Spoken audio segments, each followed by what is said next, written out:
Oh Dios Todopoderoso, te doy gracias. Gloria a Dios. Dios le bendiga, mis amados hermanos. Comenzamos el nuevo devocional en este nuevo día. Nos toca el capítulo 13.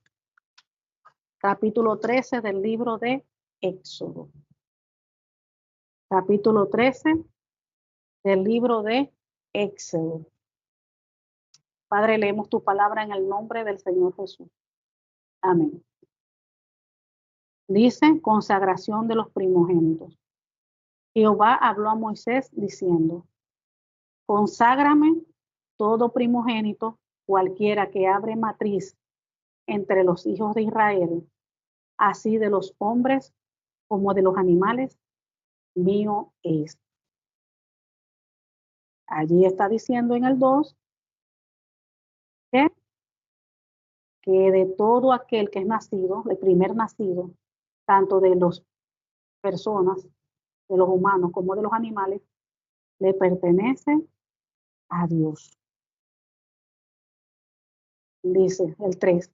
Y Moisés dijo al pueblo, tened memoria de este día en el cual habéis salido de Egipto, de la casa de servidumbre, pues Jehová os ha sacado de aquí con mano fuerte. Por tanto, no comeréis leudado, vosotros salís hoy en el mes de Abib. Vamos a detenernos aquí un momento. Donde dice, conságrame todo primogénito, cualquiera que abre matriz entre los hijos de Israel, así de los hombres como de los animales, mío es.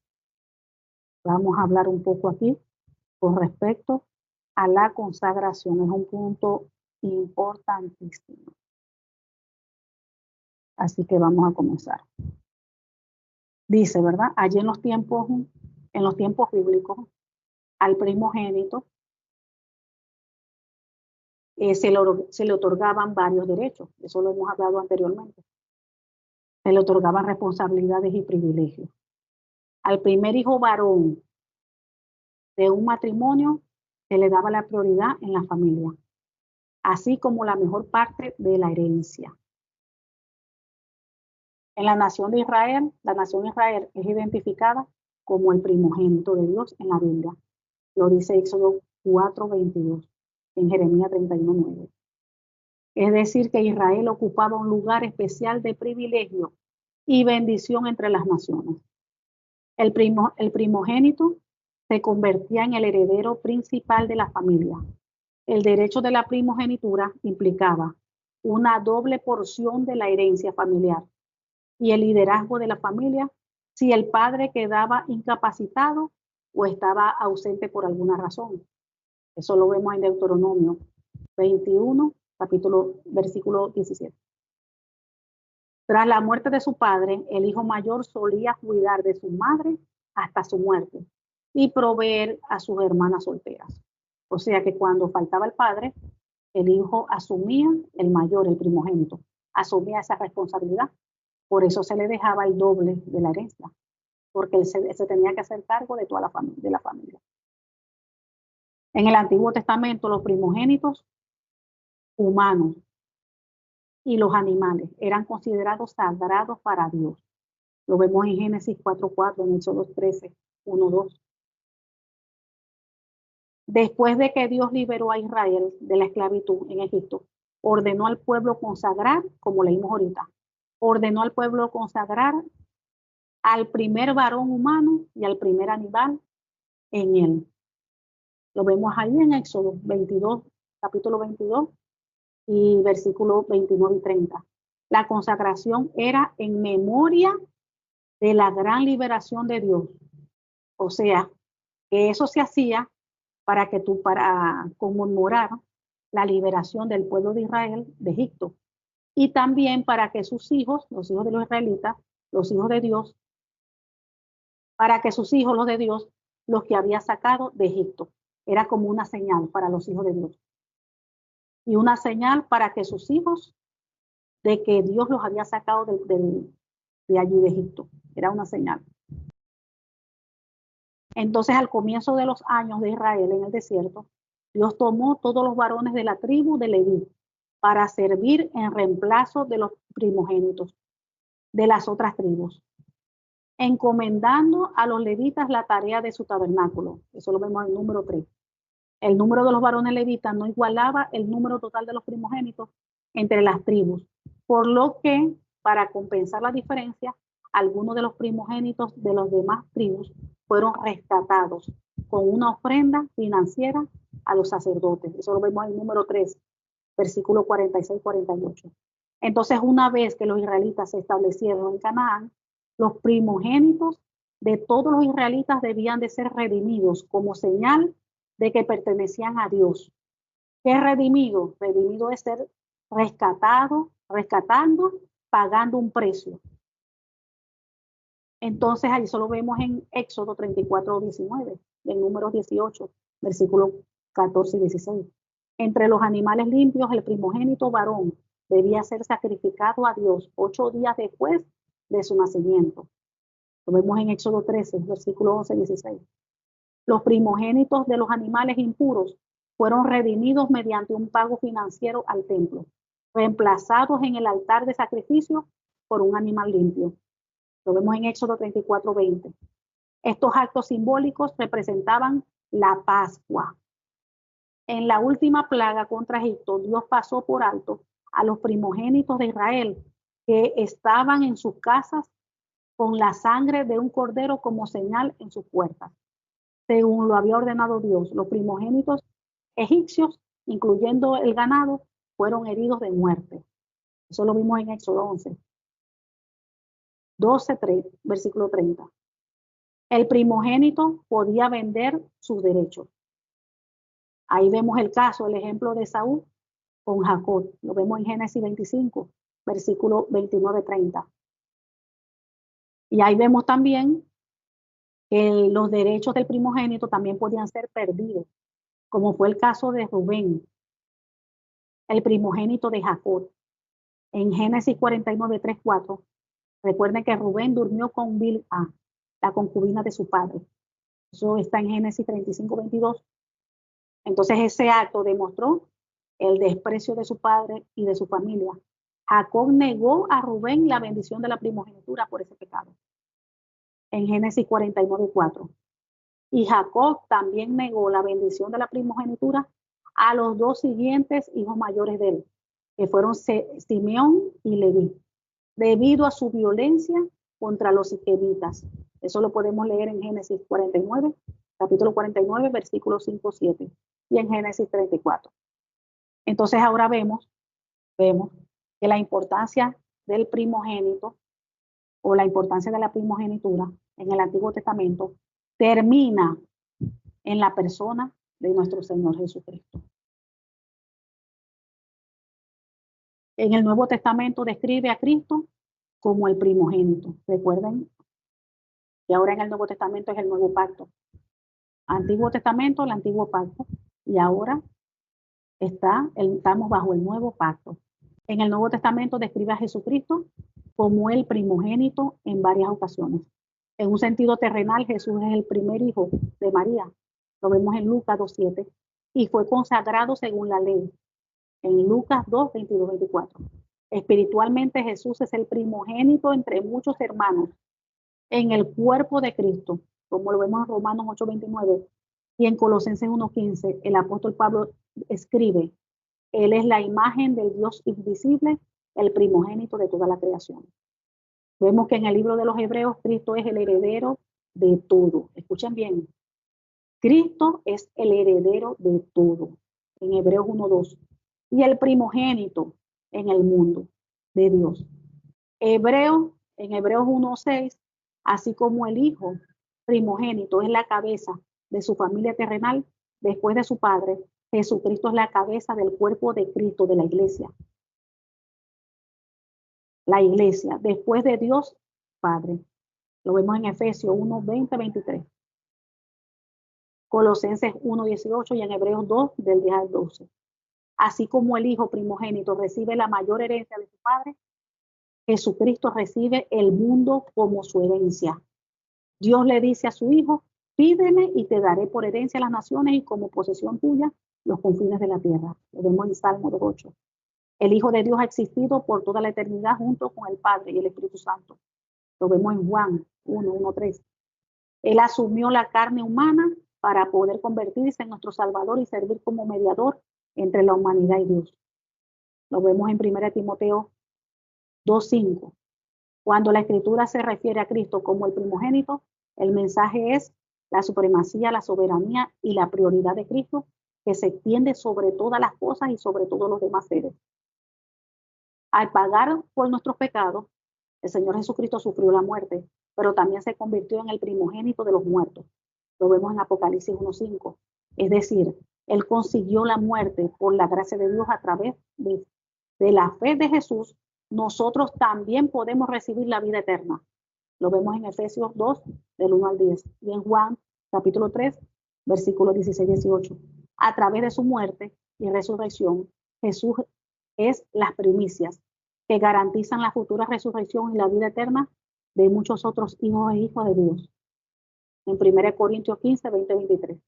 Como él mismo dijo, porque yo vivo, vosotros también viviréis. Entonces, nuestro Señor Jesucristo, con su sangre, derramando su sangre en la cruz del Calvario, nos compró. Antes se tenía que pagar un precio para rescatar a los primogénitos humanos y los primogénitos de los animales. Y eso era una señal de que le pertenecían a Dios. Pero ahora nuestro Señor Jesucristo con su sangre nos redimió, es decir, nos compró a toda la humanidad. No solo pagó por los primogénitos, sino por todos nosotros. Todo lo que está en la tierra, toda su plenitud le pertenecen a Él. Él es dueño de todo. Sino por todos nosotros, y pagó por toda la humanidad en general. Y esta es la señal de que toda la humanidad le pertenece a Él.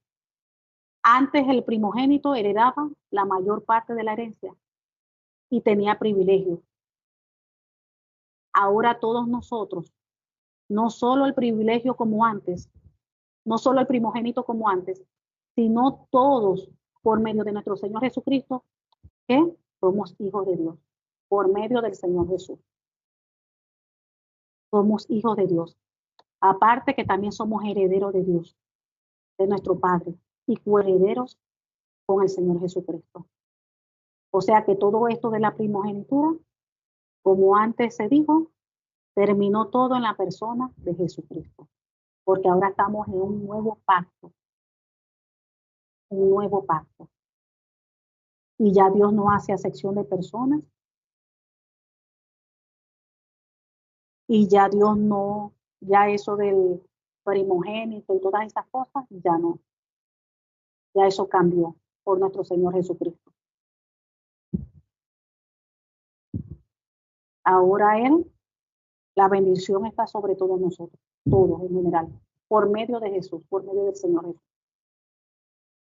Todas las bendiciones, cuando una persona recibe a Cristo en su corazón, recibe todas esas bendiciones que viene a través de la cruz, de todo lo que el Señor Jesucristo hizo a nosotros, al pueblo de Dios, por medio de la cruz. Todas esas bendiciones arropan a toda aquella persona que recibe al Señor como su Señor y Salvador en su corazón. Todos. No es el primogénito, todos en general. Seguimos.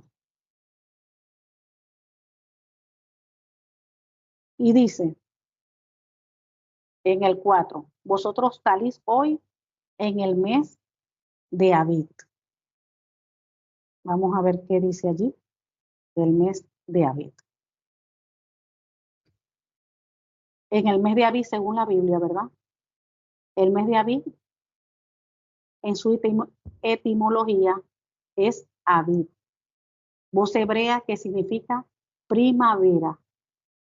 Se estima que el nombre deriva del idioma fenicio y era el nombre del mes utilizado por los antiguos habitantes de Canaán, que llamaban a sus meses con terminología relacionada con la agricultura y al clima. Por eso es que se llama el mes de Abib, que significa primavera. También ahí nos habla de entonces cuál es el primer mes del año en lo que son la parte de los israelitas. Ahí también Abib, más adelante le llamaron, como ya nosotros lo habíamos explicado también, que la Biblia menciona a Abib y más adelante ellos lo cambiaron por Nisan, como el primer mes del año de ellos, como ya lo hemos leído, al haber sido aquel en que el pueblo de Israel fue liberado de la esclavitud de los faraones de Egipto. Este mes, como dice allí en Éxodo, este mes os será principio de los meses. Para vosotros será este mes el principio de los meses del año. El mes de Abib o el mes de Nisan. Eso está dicho en Éxodo, está escrito en Éxodo 12:2. Seguimos leyendo. Versículo 5. Y cuando Jehová te hubiere metido en la tierra del Cananeo, del Eteo, del Amorreo, del Ebeo y del Jebuseo, la cual juró a tus padres que te daría, tierra que destila leche y miel, harás esta celebración en este mes. 7 días comerás pan sin levadura, y al séptimo día será fiesta para Jehová. Por los 7 días se comerán los panes sin levadura, y no se verá contigo nada leudado, ni levadura en todo tu territorio. Vamos a detenernos aquí un momento. Entonces, lo que es, habíamos hablado, ¿verdad? El mes de Abib está entre septiembre y octubre. O sea, el comienzo del año de los israelitas, para el pueblo de Israel, en el calendario hebreo. En esos meses, en ese mes de septiembre a octubre, comienza el nuevo año con el calendario hebreo. Comienza en esos meses. No como nosotros, que comienza el año en enero. En el calendario hebreo, de septiembre a octubre, comienza el nuevo año hebreo. Que le dicen que es el mes de Nisan. El mes de Nisan. Entonces allí estábamos hablando también de lo que es el significado de comer pan sin levadura. Ya nosotros habíamos hablado de esto, pero voy a recalcar porque allí lo estamos leyendo. Entonces recuerden que la parte de la levadura de ellos, que decía que no podían comer pan sin levadura, la levadura era considerada antiguamente como símbolo de corrupción, o sea, contaminación, porque fácilmente se echaba a perder y se llenaba de moho. Bajo la ley de Moisés no se podía ofrecer levadura al presentar la ofrenda por el pecado, lo que sugiere que la ofrenda debía ser sin corrupción alguna. Para los israelitas, comer el pan sin levadura simbolizaba que participaban del pan que no tenía corrupción o impureza. En otras palabras, que comían el pan de vida, que es nuestro Señor Jesucristo hoy en día. Entonces el hecho de retirar del hogar toda levadura era un símbolo de quitar toda impureza del seno de la familia. Sigamos aquí. Viene el 8. Y lo contarás en aquel día a tus hijos diciendo, se hace esto con motivo de lo que Jehová hizo conmigo cuando me sacó de Egipto. Y te será por señal sobre tu mano y como un memorial delante de tus ojos para que la ley de Jehová esté en tu boca, por cuanto con mano fuerte te sacó Jehová de Egipto. Fíjense la importancia, ¿no? La importancia que es contar lo que Dios hace en nuestras vidas. Aquí vemos que Dios les exigió prácticamente, dice, y los contarás en aquel día a tu hijo, diciendo, se hace esto, o sea, todo lo que Dios había hecho, toda esa maravilla, prodigio, todo eso, se lo contaban a su hijo, que se lo contara a su hijo, por motivo de lo que Jehová había hecho con ellos cuando los sacó de Egipto. Entonces aquí vemos la importancia, o sea que a Dios sí le importa de que uno testifique, de que uno hable. Porque hoy en día, díganme las cosas que Dios ha hecho con nosotros. A veces Dios hace detalles y uno no se da cuenta, pero claro que Dios hace. Simplemente con el hecho de que nosotros estemos vivos, porque Dios ha permitido que nosotros hasta ahora estemos vivos.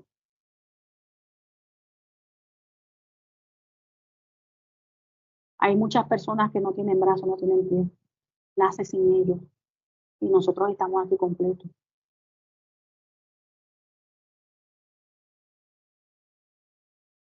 Hay cosas que Dios hace en nuestras vidas y ni siquiera se percatan de lo que Dios hace.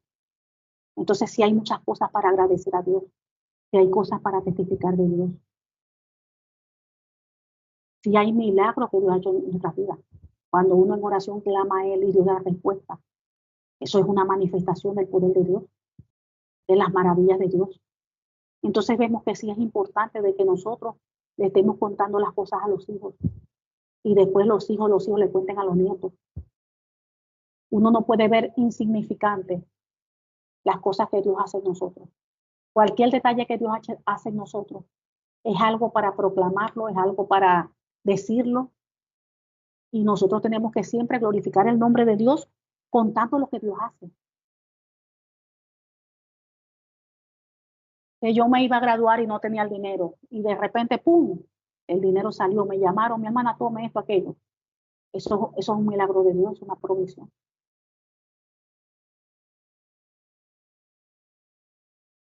Que usted de repente hoy no tenía que almorzar, y llegó alguien a visitarle y le llevó una bolsa de comida.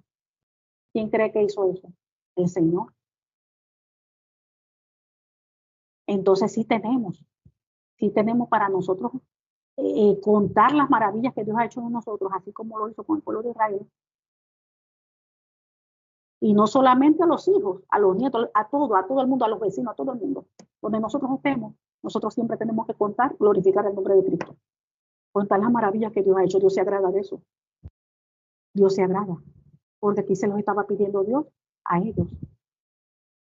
Y lo contarás en aquel día a tus hijos diciendo, se hace esto con motivo de lo que Jehová hizo conmigo cuando me sacó de Egipto.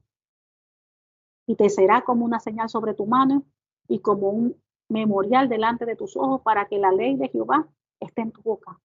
Por cuanto con mano fuerte te sacó Jehová de Egipto.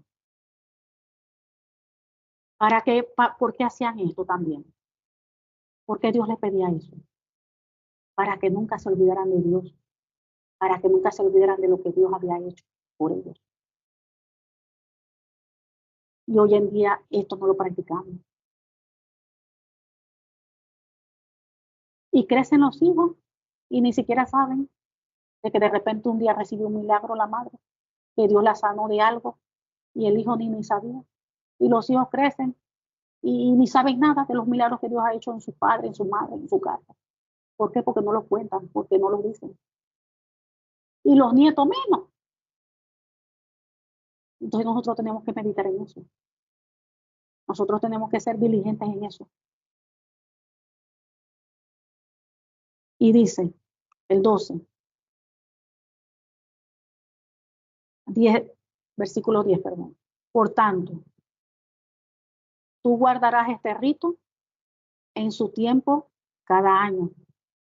Y cuando Jehová te haya metido en la tierra del cananeo, como te ha jurado a ti y a tus padres, y cuando te la hubiere dado, dedicarás a Jehová todo aquel que abriere matriz, y asimismo todo primer nacido de sus animales, los machos serán para Jehová. Ya hablamos de todo esto ya, cuando le expliqué al principio. 13. Mas todo primogénito de asno redimirás con un cordero, y si no lo redimieres, quebrarás su cerviz, también redimirás al primogénito de tus hijos. Ya hablamos ya eso ya. 14. Y cuando mañana te preguntare tu hijo diciendo, ¿qué es esto? Le dirás, Jehová nos sacó con mano fuerte de Egipto, de casa de servidumbre. Fíjense. 16. Y endureciéndose Faraón para no dejarnos ir, Jehová hizo morir en la tierra de Egipto a todo primogénito, desde el primogénito humano hasta el primogénito de las bestias. Y por esta causa yo sacrifico para Jehová todo primogénito macho y redimo al primogénito de mis hijos.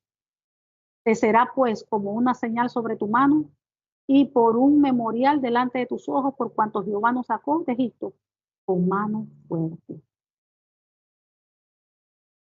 Fíjense, yo les tenía que contar a los hijos. Tenían que siempre estar hablando de esos acontecimientos para que ellos no se olvidaran de quién era Dios y de lo que Dios había hecho en su vida. Entonces nosotros lo estamos haciendo actualmente nosotros con los hijos. Nosotros le estamos siempre recalcando, hablando siempre de las maravillas que Dios ha hecho con nosotros. Porque está bien que uno le enseñe la Biblia, claro que así es, y que los niños aprendan todas estas historias. Pero también lo que Dios ha hecho en nosotros, en usted, en mí, que la están contando a sus hijos. Para que ellos vean de que Dios, así como hizo, se manifestó en el pueblo de Israel en los tiempos bíblicos, también hoy en día el mismo poder de Dios, ese mismo Dios de la Biblia es el mismo Dios que está con nosotros y que también se manifiesta hoy en día. Le estamos contando las maravillas a nuestros hijos.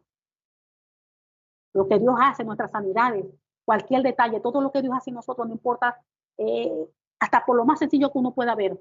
Eso es un milagro, una manifestación de Dios. Y uno tiene que contárselo a ellos, para que ellos vean de que Dios es real, de que Dios existe. Que cuando usted no tenía comida y le llegó esa bolsa de comida, ahí se manifestó Dios, que Dios está presente en su vida y que Dios nunca los ha abandonado ni los va a abandonar. Les ha contado todas esas cosas a sus hijos y los hijos a sus nietos. ¿Han procurado usted eso?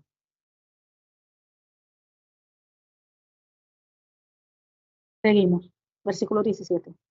Y luego que Faraón dejó ir al pueblo, Dios no lo llevó por el camino de la tierra de los filisteos, que estaba cerca, porque dijo Dios, para que no se arrepienta el pueblo cuando vea la guerra y se vuelva a Egipto.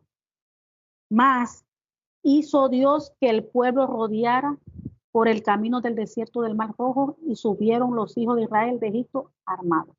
Vamos a detenernos aquí un momentico. ¿Ellos iban para dónde? Camino al desierto, porque al final de ellos era ¿qué? La tierra prometida. Ellos iban a la tierra prometida. Entonces aquí dice, ¿verdad? Que había un camino que era corto, más corto, pero tenían que entrar por la tierra de los filisteos. Y dice aquí Dios mismo que no les permitió que ellos se fueran por el camino corto, porque a lo que pasaran por la tierra de los filisteos ahí tenía que haber guerra. Entonces, ellos venían saliendo de una esclavitud, entonces para que no agarraran miedo, para que no se arrepintieran cuando vieran esa guerra, todo eso, y volvieran atrás a la esclavitud, los tuvo que pasar. Dice que más hizo Dios que el pueblo rodeara por el camino del desierto. Por eso fue que entraron en el desierto. Porque tuvieron que dar como una vuelta, irse por el otro lado del Mar Rojo. Pero ellos iban a la tierra a obtener, a entregar lo que Dios le había prometido, que era la tierra prometida donde fluía leche y miel. Pero fíjense que Dios les iba a entregar esa bendición, ¿verdad? Y si eso lo llevamos hoy en día nosotros, cuando Dios va a entregarnos una bendición, fíjense, muchas veces nuestro corazón no está preparado. Fíjense que aquí el corazón del pueblo de Israel no estaba preparado. Ellos pudieron haber llegado, Dios es poderoso, ellos pudieron haber llegado en poquitos días a la tierra prometida. Pero ¿qué dijo Dios? Dios sabía, porque Dios conoce el futuro y todas esas cosas. Cuando iban a venir los filisteos, que iban a venir todo ese pueblo, ahí se iba a formar una guerra. Y dijo para que ellos no se devuelvan otra vez a Egipto. O sea, volver otra vez ¿qué? A la esclavitud. O sea, porque sus corazones no estaban preparados todavía para llegar a recibir esa bendición de parte de Dios. Y Dios tuvo que guiarlos por el camino, dar la vuelta y guiarlos por el camino más largo. Y así muchas veces hace Dios con nosotros. Cuando no estamos preparados todavía para recibir la bendición, lo que Dios nos ha prometido. Esas promesas que Dios nos ha dicho y que tiene para nosotros, Él puede dárnosla en una semana, en un mes, pero muchas veces no lo hace porque pasa un buen tiempo, pueden pasar hasta años, porque nosotros todavía no estamos preparados. Entonces, así como Él hizo pasar al pueblo de Israel por un camino más largo, así mismo para procesarnos primero a nosotros, por eso es que pasamos a veces años, tiempos, para recibir la bendición. Porque primero Dios tiene que trabajar nuestras vidas, nuestros corazones, para que nosotros estemos preparados para recibir esa bendición. 19. Tomó también consigo Moisés los huesos de José, el cual había juramentado a los hijos de Israel, diciendo: Dios ciertamente os visitará y haréis subir mis huesos de aquí con vosotros. Y partieron de Sucot y acompañaron en Etán y acamparon en Etán a la entrada del desierto. Y Jehová iba delante de ellos de día en una columna de nube para guiarlos por el camino, y de noche en una columna de fuego para alumbrarles, a fin de que anduviesen de día y de noche. Nunca se apartó de delante del pueblo la columna de nube de día, ni la noche la columna de fuego. Aquí estamos viendo que el Señor, el Dios Todopoderoso, siempre estuvo presente con el pueblo de Israel. En medio de ese proceso, en medio de ese desierto, en medio de esas aflicciones. Eso no es fácil, andar por un desierto, caminar y caminar y caminar. Hoy en día hay aviones, hay carros, ya hay tecnología. Y vemos que el Señor estaba allí con ellos. Y hoy en día igualito con nosotros. Y nosotros estamos pasando por el desierto, por aflicciones, por sufrimientos. El Señor está allí. El Señor no se ha ido. El Señor está allí al lado nuestro. Que de repente allí se manifestaba en fuego, en columna.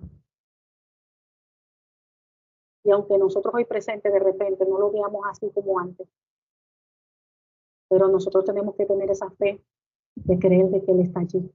¿Por qué lo creemos? Porque la Biblia lo dice, la palabra de Dios lo dice.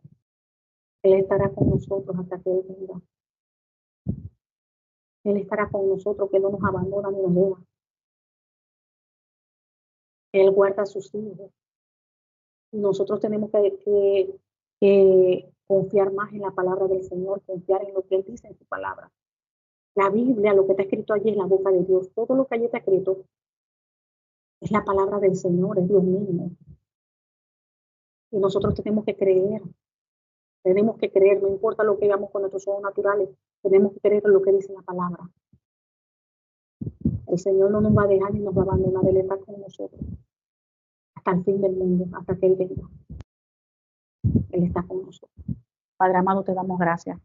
Gracias por tu palabra, Señor, porque tu palabra es fiel, tu palabra es justa, tu palabra es verdadera, Señor. Gracias, mi Rey, mi Dios. Te pedimos que sea tu palabra, Señor, entra en nuestros corazones y que dé fruto a 100 por 1, Señor. En el nombre del Señor Jesucristo te lo pedimos. En el nombre del Señor Jesús. Gracias, Padre. Amén y amén.